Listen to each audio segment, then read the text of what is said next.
Hello everyone, in this video I will show you how to fix Samsung Health Not Working problem on Samsung Galaxy S26. So let's start the video. First of all, go to app library, so just swipe up. Now here, so click on settings app. Now in settings, scroll down and click on apps. Now here, so scroll down and click on search Samsung Health.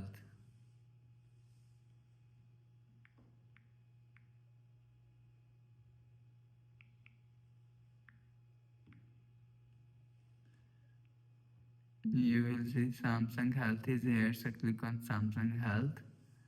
So if you want to fix Samsung Health, so click on here, so click on OK. So after the process, go back to home screen. You will check your problem is solved.